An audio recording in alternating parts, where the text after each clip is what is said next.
All right, what's good, YouTube? We are back with the Wave Report. It's been a minute since I did the Wave Report, but we are back, man. And sorry for the lateness. I know I'm a few minutes late. I'm trying to get all of these topics together. There's a lot of things that I wanted to run through today, and we'll definitely be speaking more about some of these topics, especially if they're true. If they're true, but mostly I'm going to speak on a lot of upcoming fights, canceled fights, and rumored fights today. All right.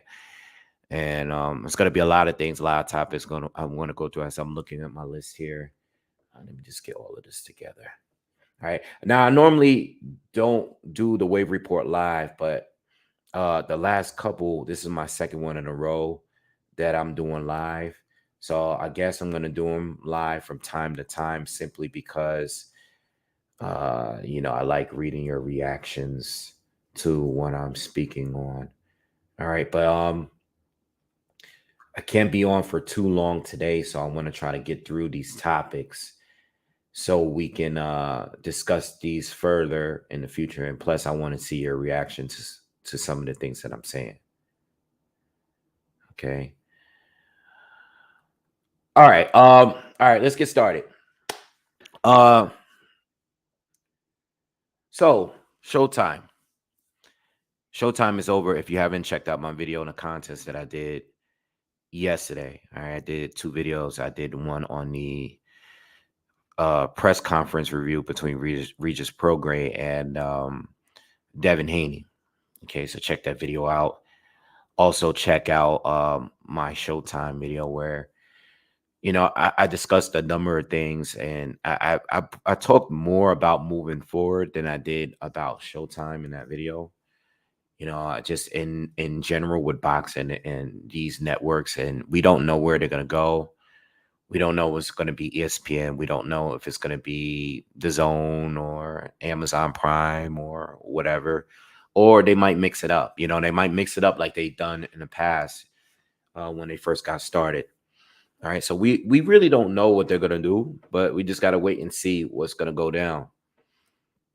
All right. But, again, much love, much respect to Showtime for giving us many, many, many great years of boxing. Again, I came up watching Showtime. It's like the rest of us.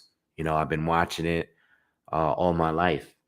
It brought us the Mike Tyson Holyfield ear bite night, which I remember watching live when my dad had a fight party for it.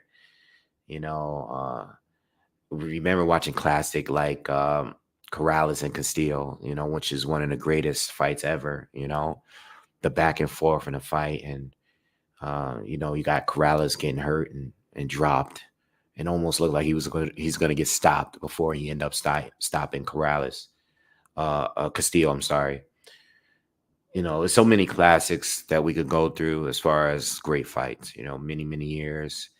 So goodbye to Showtime again. Goodbye to HBO. And like I said yesterday, the main thing that really bothers me when it comes to Showtime ending their business with boxing is that it seems like no one really wants to stick with us for too long. It doesn't work. Something is off. The system, it doesn't really work, and that's the point that I was making in the video that I did yesterday.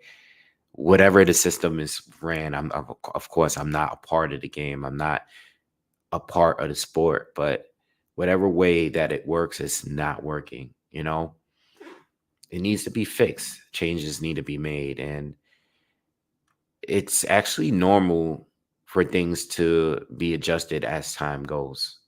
Whatever it is we're talking about, when we talking about politics, you got to change with the times. We could talk about music, we could talk about politics, we could talk about film, we could talk about any kind of entertainment.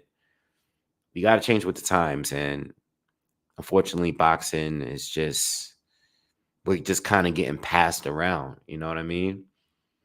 Um, I also brought up Triller yesterday as well. Triller tried to dip their fingers into it.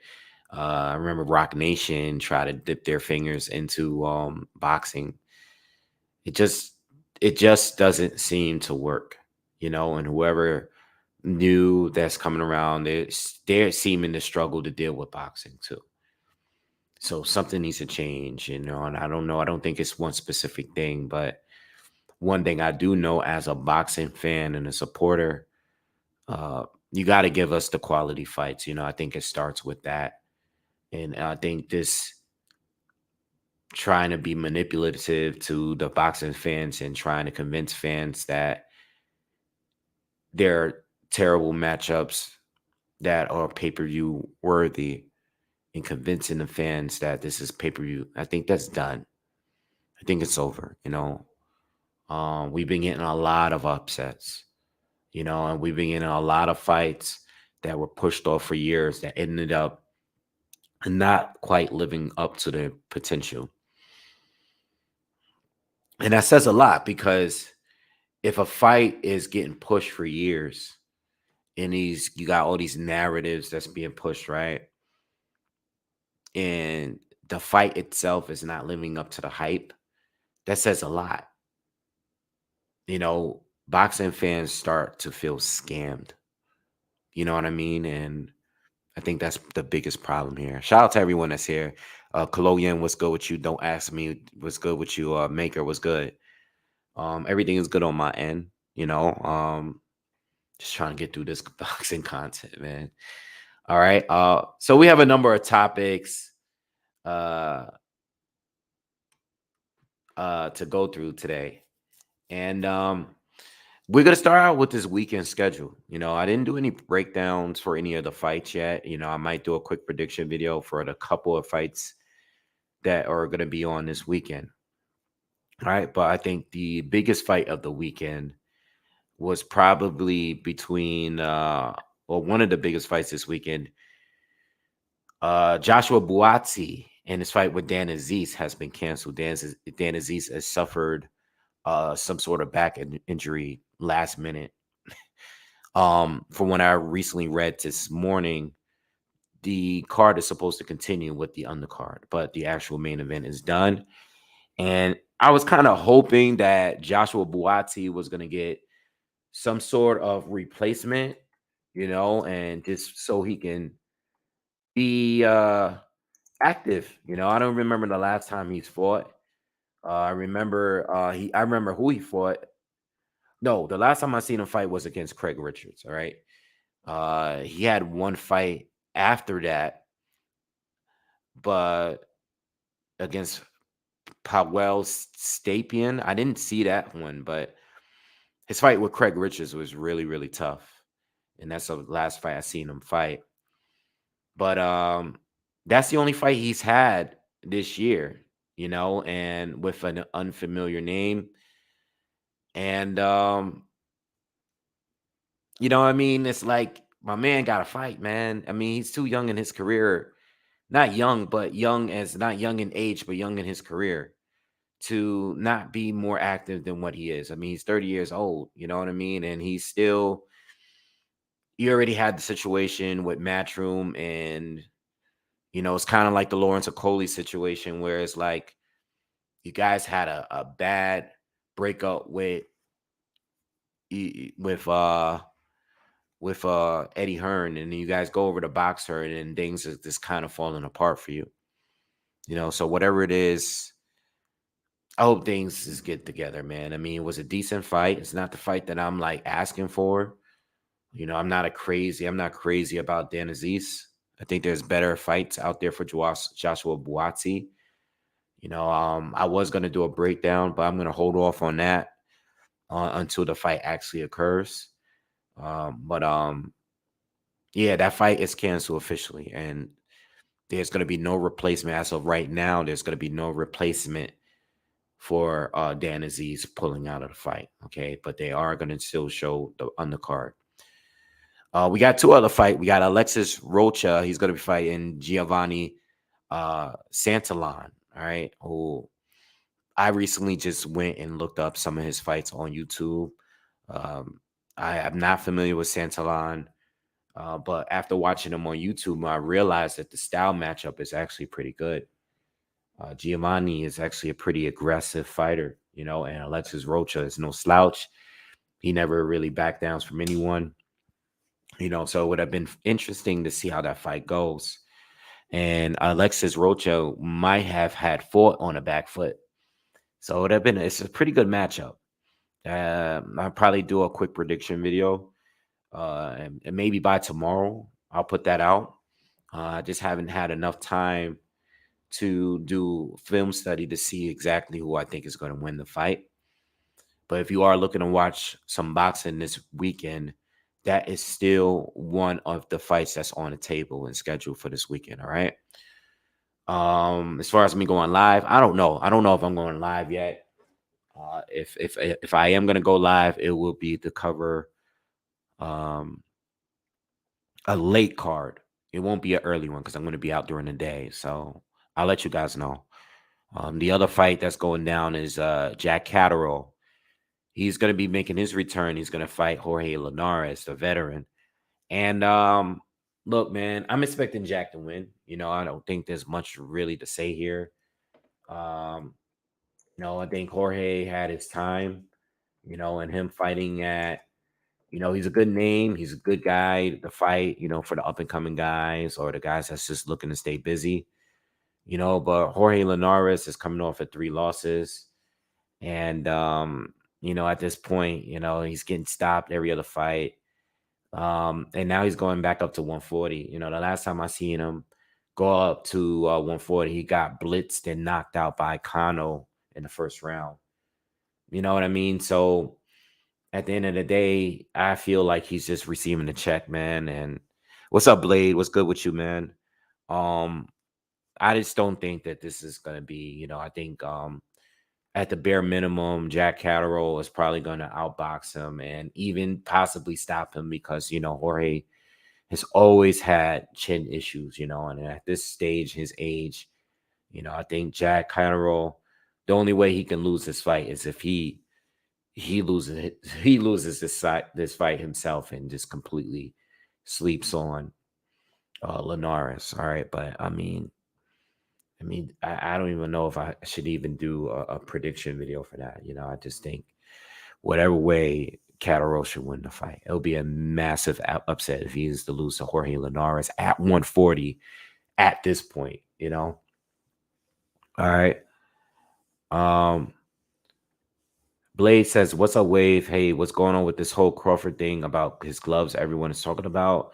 I don't know if you heard about this yet. No, I haven't heard anything about Crawford. I could try to Google it real quick, but I haven't heard anything about his gloves.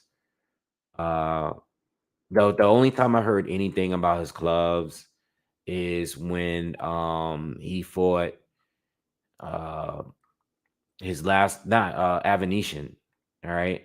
And then I also heard like a few of the angry Spence fans say something about him, using gloves, loaded gloves or something like that. You know what I mean? Because they were just bitter that Spence lost, but I haven't heard anything about it. So um I'm not really paying attention. Like one thing I'm not gonna do is entertain bullshit. So if there's something hard, some hard evidence on some kind of glove gate situation, then maybe I'll bring it up. But I'm not gonna entertain bullshit. I'm not looking to cap and just get views like some of these other channels do. You know what I mean? So if something really good comes in, then maybe I'll address it. But um, you know, the Avenetian thing I heard, I haven't heard anything new. I actually haven't heard it at all. All right. So let's move on, man, and let's talk about some of these fights, man. I'm trying to decide where I should begin. Let's talk about Ryan Garcia. He's gonna be making his return against what's his face? Ryan Garcia against Oscar Duarte. Yeah, okay. He's gonna be making his return, and I did get a chance to look up Oscar Duarte. I wasn't familiar with him, but I was able to see that what kind of style he has. There's some highlight fights and stuff that is on YouTube. So I think maybe about a week ago I did look up a little bit of his fights and see what he looks like. And I saw his KO ratio is pretty high, but he's not fighting like top tier guys. But with that being said, from what I saw, he's a pretty aggressive, front foot heavy type of fighter. Not the greatest defense. I don't think he's the greatest. I don't think he has the greatest IQ or anything. I think this is a guy that is a puncher. And I noticed one thing about Ryan over the years, especially maybe not in his last couple fights, but at a time that they were really pushing him and lining him up with guys that were punchers in order to make it seem like he had a chance of getting knocked out.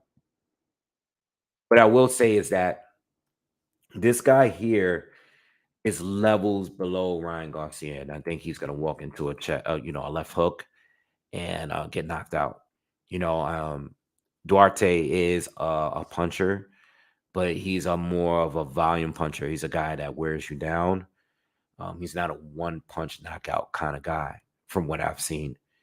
So I'm expecting Garcia to beat him and stop him. I think this is another guy that they're just hyping up. Ryan is a lot bigger than him. Ryan, even with the loss of Tank, he's still more skilled, more experienced than him.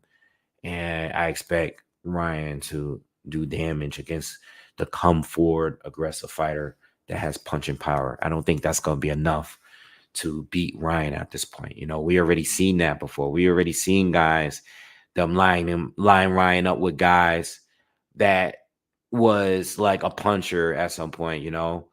Um, Romero Duno and some of the guys before him was like guys that they were selling as is maybe Ryan gonna get caught with a good shot. Here's a punch of chance. Nah, Ryan at this point, even with the loss of Tank, I think him beating guys like Luke Campbell and some of the other guys he's beat, he's shown that he's still at a higher level than these type of fights. You know what I mean? Obviously, if he were to lose the fight, it would be a major, major upset. But I think he's better than this, and we're gonna see him get a stoppage, and then people are gonna be hyping him up again, and hopefully we get him into a real fight soon again, like maybe with Teofimo Lopez. Excuse me. Damn. What's up, King G? What's good, bro? Shout out to my man King G, man. We just did a dope show on his channel, so make sure you guys subscribe to him. And he's been dropping the content of the show we did the other day, so be sure to tune in and check out the show we did. We talked about a number of topics, man. Me and him and Fair Shake was on there for a few hours. All right. Lionel said Garcia should beat Duarte. Boxing Gyms broke it down pretty well. Yeah, I seen him upload it, but I didn't get a chance to check it out. I will check it out. I'll probably do a breakdown myself at some point. But yeah, I'm going to check out Boxing Gyms. I did see that. I see the notification. I get the notification when he drops stuff, so I did see it, but I didn't watch it yet. Jojo said Crawford Gloves is on the YouTube channels that hate Bud. Example, Fanon. They're just bitter. Yeah, I mean, listen, whatever those guys are doing, I'm not really paying attention.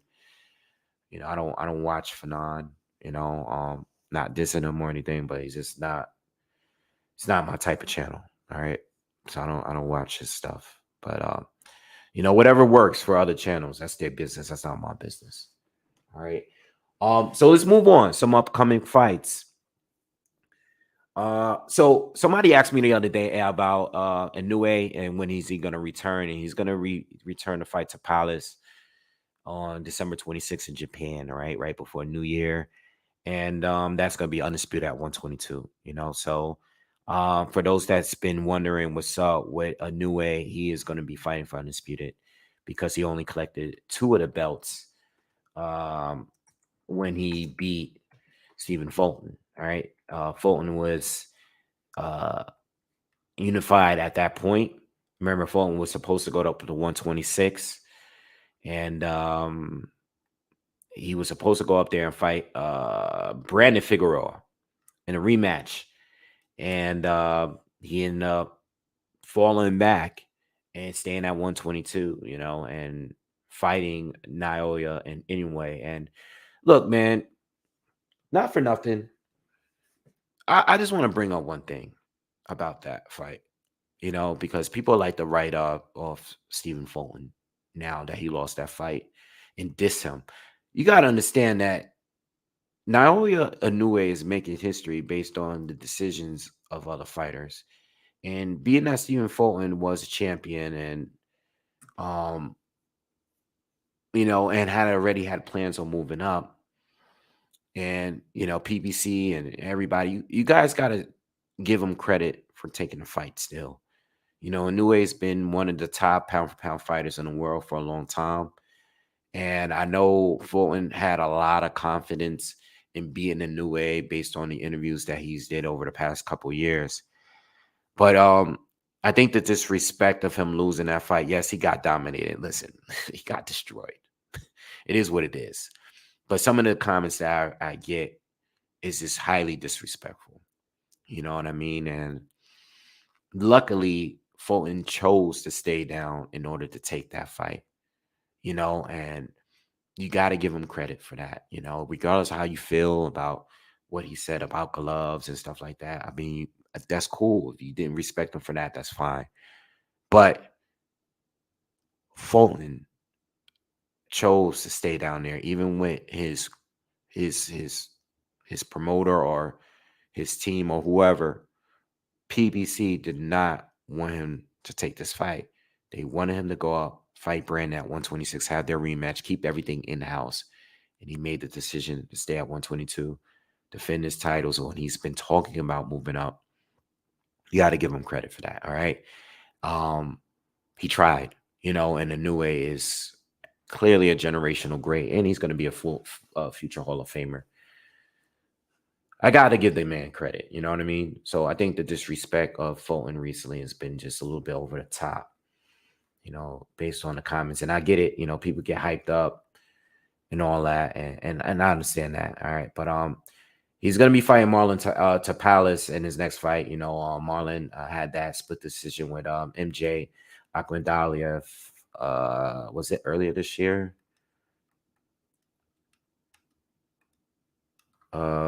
Yeah, it was earlier this year. All right, so he's unified now. Now they're gonna have the undisputed fight, and depending on the winner of that fight, is Inoue gonna move up to 126. I did hear, or maybe I read a report that Inoue had made plans of staying at the division a little bit. There's a lot of fights still to be made, even as him being undisputed. John Rio Casamero is still around. Louis Neri is still a good fight. Sam Goodman has been picking up some good wins. So there are other fights to be made at 122 if he chooses to stay. You know what I mean? So his fight is going to be in December, all right, and that's going to be a fun undisputed, and then he'll be a two division undisputed champ, right after Crawford, all right, which is dope. And then he might move up and be three, So we know Crawford. We've been giving him all the praise for being a two division undisputed champion, but Inoue is right behind him. He's on the yeah, I think he's gonna win this fight. And if he is to go to 126, he can possibly do it again. It's gonna be tougher at 126 though, because you're fighting really, really bigger guys, and there are no unified champions there. It's not gonna be as easy as it was at 122 because all the belts were already.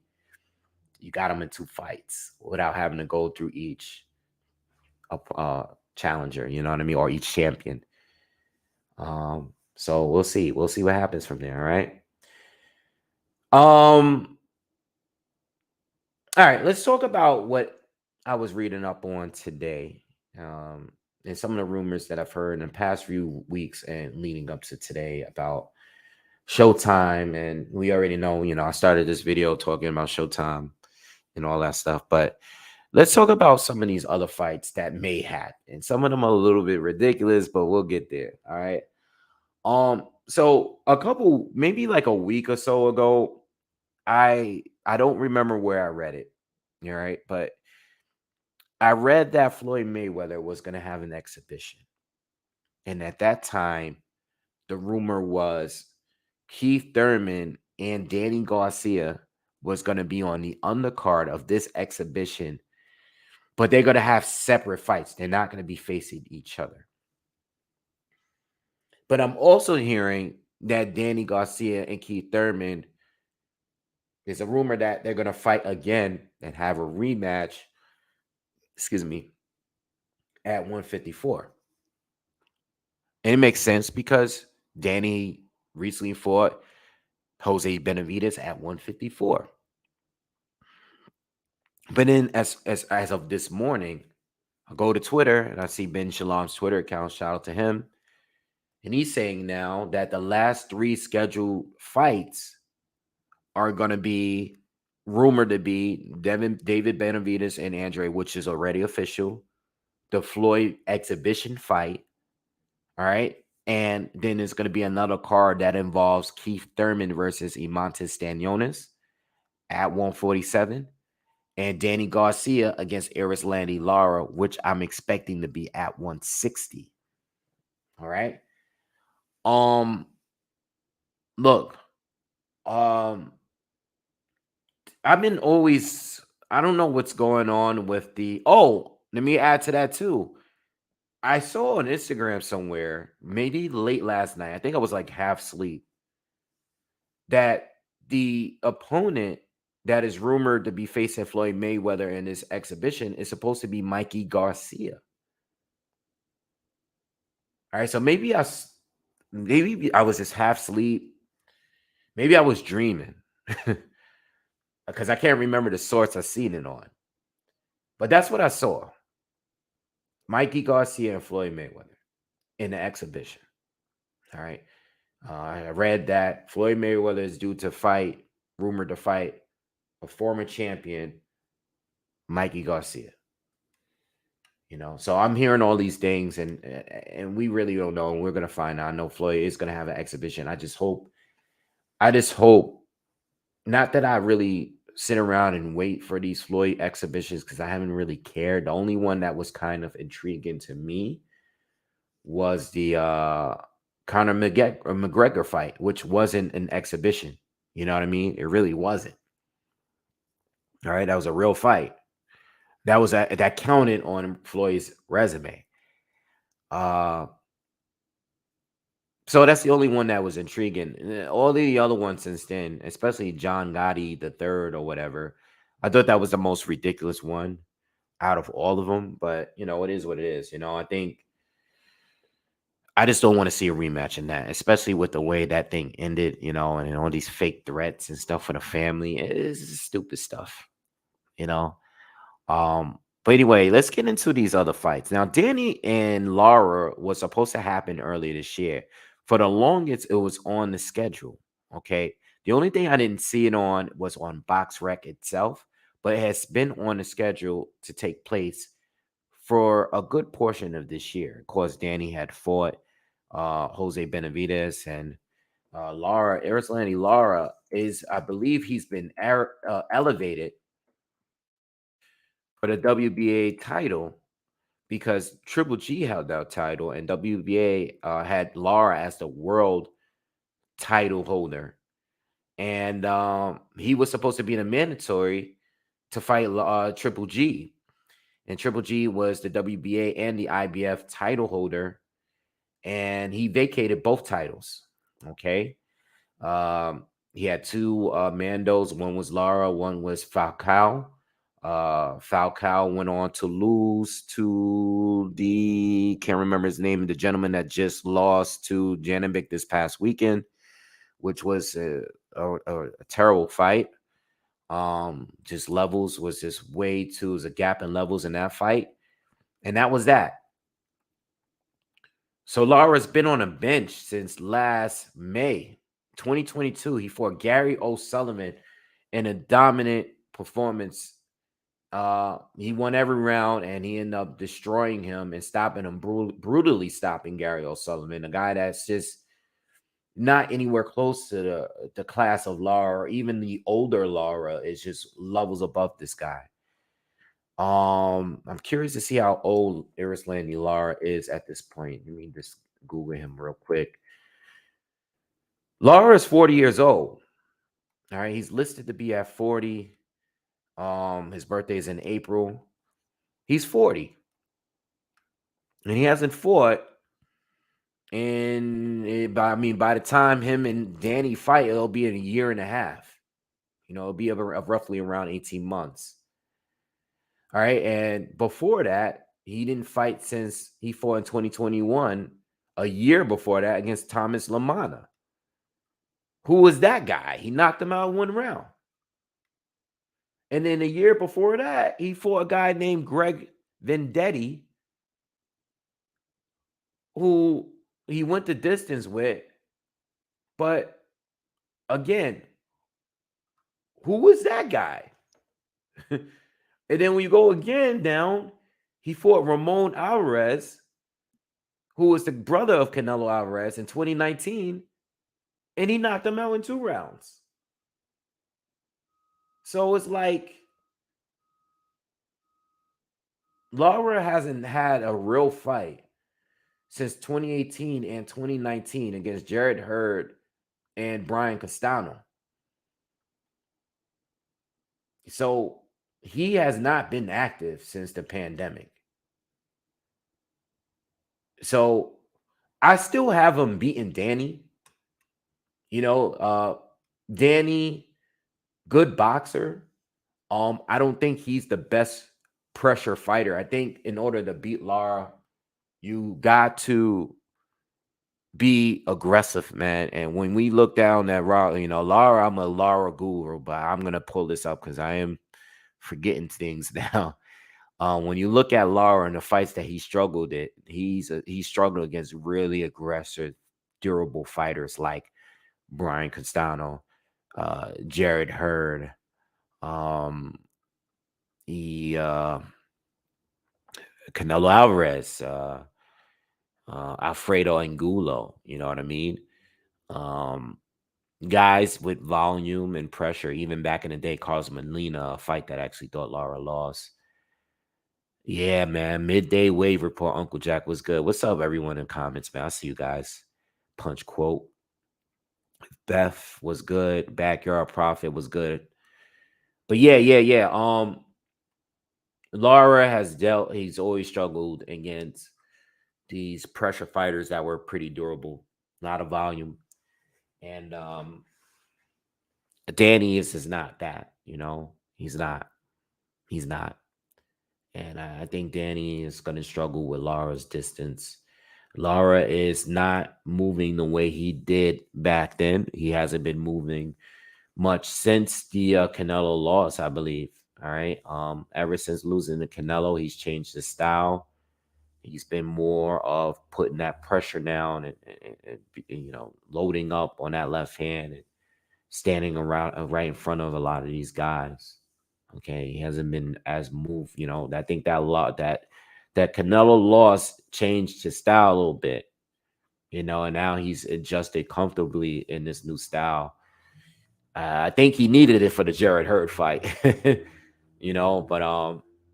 But anyway, yeah, Lara's 40 years old. What's up, Mike G?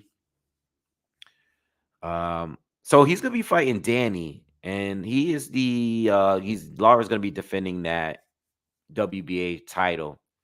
It's kind of weird to hear Danny Garcia is gonna be fighting for a title at 160. Danny has just only had one fight at 154. Against Jose Benavidez, who wasn't even active himself. It was a comeback. It was after 2 years after losing to Errol Spence, he comes back and fight Jose Benavidez, and now over a year later, he's going to be fighting Erislandy Lara at 160. How do you go from one fight to the next? What was Jose Benavidez even doing at that time? Benavidez wasn't even active. He hasn't been active at all since the Crawford loss. You know what I mean? So, it is what it is. We know that Benavidez is actually going to be fighting Jamal Charlo on his comeback. All right, whenever that's going to be, depending on the Showtime and PBC schedule now. But, I think Lara wins. unless Lara really looks old. Like if he really looks 40, and Danny can get to him, them reflexes are slipping, then I could see Danny winning the fight. But we'll see. All right. It's a rumor. It's not the worst fight. It just goes to show like 160 is a weird division. It's just like a lot of fights are just happening that don't really make sense to me. You know? Um Keith Thurman against Imates Stanionis is a great fight. Um Again with this PBC thing, a lot of fighters has been inactive over the years, and Stanionis is, I mean, this guy, coming off his best win against Rashad Butayev, which was a good fight. Um, that was back in April of 2022, man. And this whole WBA situation was kind of messed up. And I give them full responsibility for it because you got all these mandatories. They had like a mandatory 1 or 2. They had Ugas, and the whole Pacquiao situation was all weird. Stanionis was already a mandatory like back then, and then Ugas went on to fight Spence, and then Spence went on to fight Bud, and this guy just got left in the cold, man. Like, yo, somebody give this dude a blanket. Like, this guy has just been inactive all this time, just waiting to fight. And it's not like he's not calling people out. He's been very vocal in fighting anyone, He's been vocal about fighting Crawford, Spence, Boots. Like, he's just chilling, and they're not doing anything with a guy that's undefeated and in his prime. He's just sitting around, So I like this fight. I saw that there was a report about Boots Ennis basically trying to expose Thurman for not taking a fight with him. Honestly, I've said this, how long I've been saying this. Thurman is not going to fight Jaron Ennis. He's not going to be the guy that's testing the waters against this kid. It was the same with Errol. No one wanted to fight Errol first. No one wanted to fight Bud first when he moved up. That's just the way it works, man. Somebody want to see you look bad first before they choose to fight you. It is what it is. It's Thurman still very bitter over the Floyd Mayweather situation, and him being, he always find a way to bring it up. And I feel him on that because I think he should have fought Floyd. I think Floyd should have fought him. I think Floyd would have beat him, but that's neither here or there, You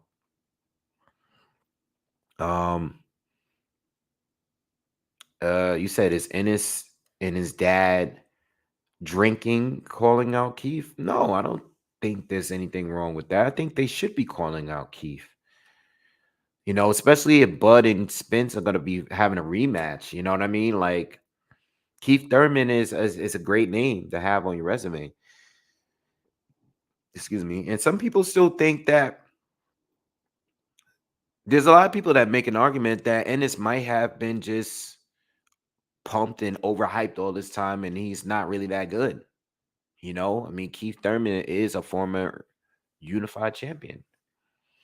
He's more proven, and even with the inactivity and the loss to Pacquiao, I think that's a good fight. But I don't know what's gonna happen to Ennis. I'm very curious to see what happens because he's not a PBC fighter. So I want to see what happens with him with this whole fiasco with Showtime. What happens to this guy? It's like, is he gonna be the next Demetrius Andre? I hope not. I've said this before on here. I hope he's not the next Demetrius Andre. I hope he's just, as far as his promoter, and I don't know what's going on, man. But he needs to get taken care of because he has way too much talent just to be sitting around and just calling out guys and not know what to do next. Backyard Prophet says Charlo doesn't seem to want to fight Andrade anyway.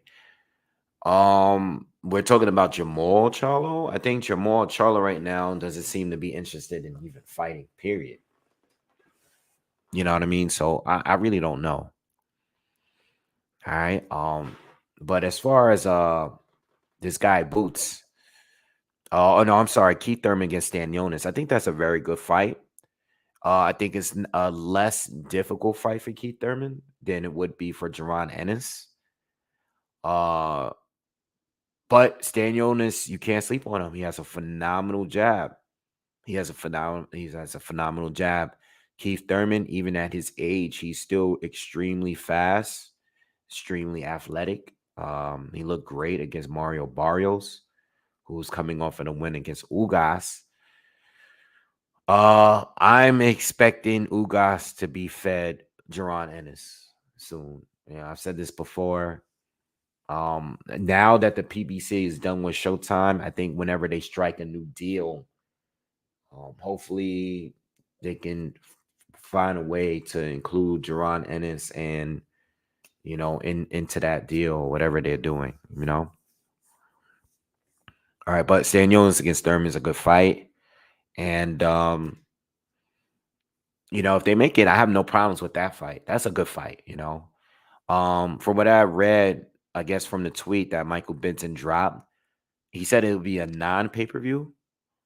But if Danny Garcia and fighting Lara on the same card as Keith Thurman and Stan Jonas, as much as I don't think that should be a pay-per-view, I'll be pretty surprised if they don't make it a pay-per-view because I think they make worse pay-per-views than that one. You know what I mean? Like, I think some of the other pay-per-views they've had are less justified than that kind of card. You know what I mean?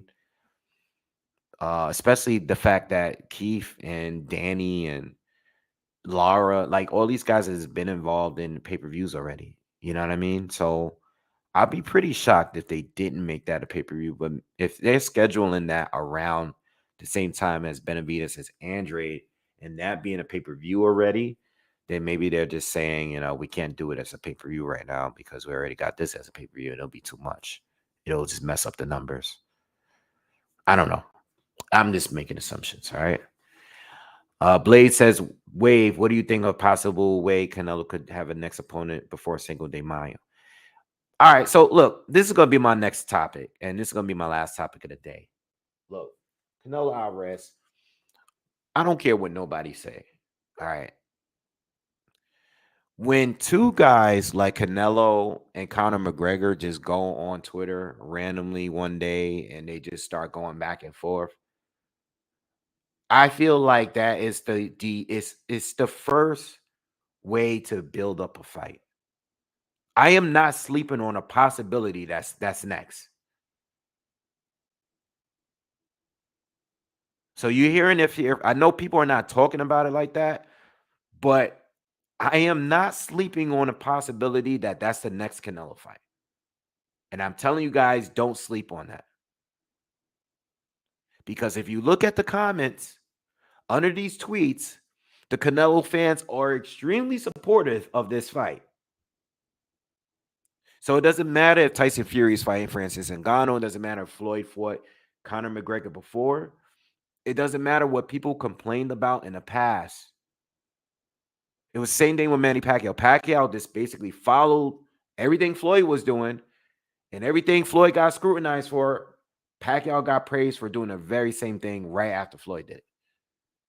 He even tried to fight Conor McGregor himself. I believe this Conor McGregor thing with Canelo is real. And if it happens, no one's going to complain about it because they're going to say, well, Canelo's the face of boxing. He can do whatever he wants. He doesn't have to fight Benavidez. He doesn't have to fight Andre. He doesn't need to fight Bud Crawford, Bivol, or whatever. They're going to say it. I'm telling you now, I believe that fight is in the talks. Because Canelo at this stage is about the money.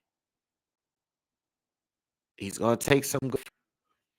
But Canelo is about the money at this point. His legacy is solidified. I mean, Floyd Mayweather said it himself in a recent interview. He's not going to care about people that have a problem with him fighting Conor McGregor. Conor McGregor is sitting here posting videos of like, damn, beautiful, beautiful performance by Floyd. This is the Floyd and Canelo fight. He's posting videos of it randomly in 2023. Beautiful work from Floyd. Beautiful boxing, man. I had a better fight with Floyd. I did better against Floyd than Canelo Alvarez did. And now he's talking shit. You're not even a bigger cash cow than me. He ain't. That's the only one that can talk that way to Canelo right now. He's literally the only person in both sports that can talk money to Canelo. He can talk cash cow talk to Canelo. He's the only person outside of Floyd and maybe Manny Pacquiao. He's the only person that can talk like that to Canelo. So if Canelo is going to gear up to fight anybody, it's going to be this guy. And if Conor is looking to have a bag in boxing, it's going to be against this guy. And unfortunately, and I have to add this too, and I hate to add this, but I'm just going to say it.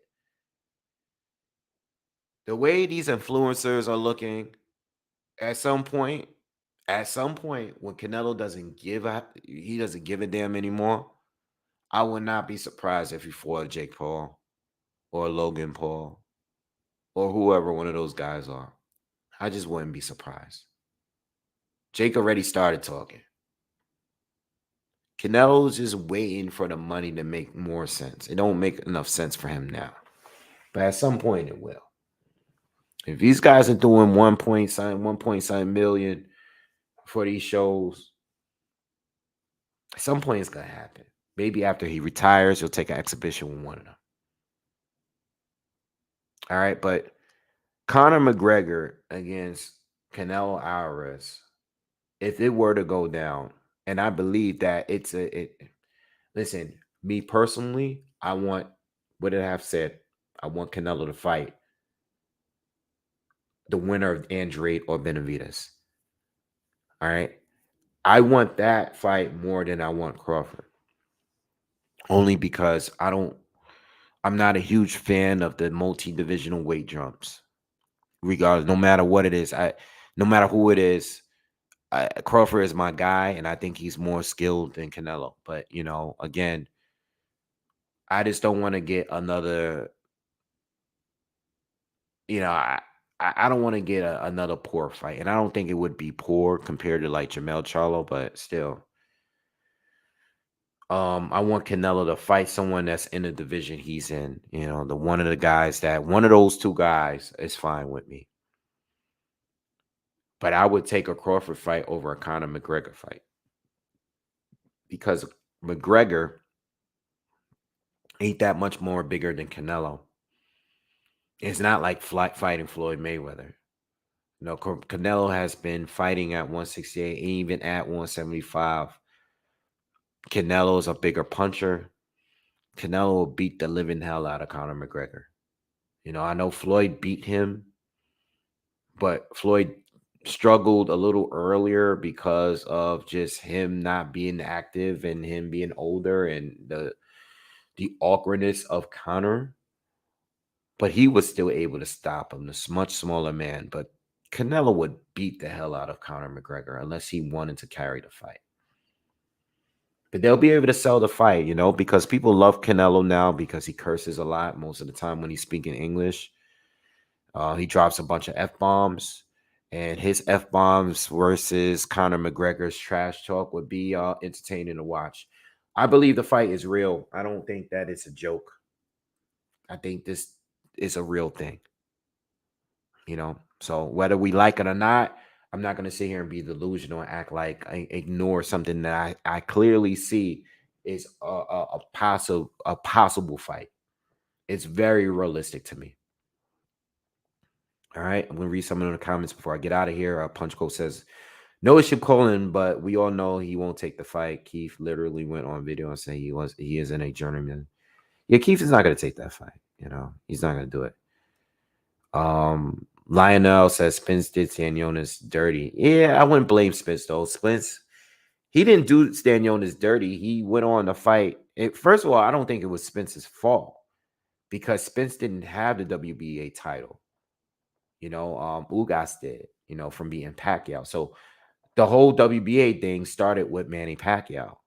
Then when Ugas beat him, Ugas became the guy. But then when Spence beat Ugas, he became the guy. And then he waited to fight Bud, which he lost. So I don't think it's Spence's fault. One foot out the door says Boots and Andrade versus Benavidez undercard. Hopefully. Yeah, hopefully. We'll see. Uncle Jack says, I think Boots will do better than Andrade because he scores KOs, but he's getting frozen out a bit. Yeah. And not only that, but he scores KOs, but he's scoring KOs very, very early. You know what I mean? In his career. Like Keith Thurman, for example, was doing the same thing until he started fighting better fighters. You know what I mean? So, and this is scoring KOs, but I want to see how he does when he fights a real fighter, a real top tier fighter. One foot out the door says PBC wasted a lot of fighters' time in the last 2 years. Yeah, they did. They did, absolutely. Uncle Jack said facts to something I said earlier. Gary Antoine Russell should be more active too. He's very talented. Yeah, I don't think it's by choice, man. Oh, we bringing up a bunch of PBC fighters. I don't think it's their decision to sit on a bench. E-Class says, "What's up? What's up, you? What's up to you?" One foot out the side said it could be like a car crash. I think it was thinking about Canelo and McGregor. Eddie asks if that's a duck wave. I don't know which fight you're speaking on specifically, but Canelo fighting Conor McGregor. I mean, look, it is a duck if he doesn't fight, but it's not gonna matter because he's gonna be fighting Conor McGregor. It's not gonna be looked at as a duck. It's not gonna be looked at as a duck if he doesn't fight the winner of those two fights. Because already people feel that he doesn't have to fight a winner of that fight. I mean, I think he should because people bring up mandatories like Abney Yildirim or they bring up mandatories like John Ryder. But when the mandatories is actually someone that people feel that can beat you, why do you pass up on them? And it's not just Canelo that's done that. There's a lot of fighters that do it.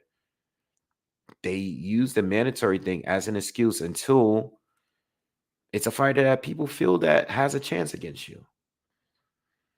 And Benavidez, in my eyes, is tougher than those two last mandatories. You know what I mean?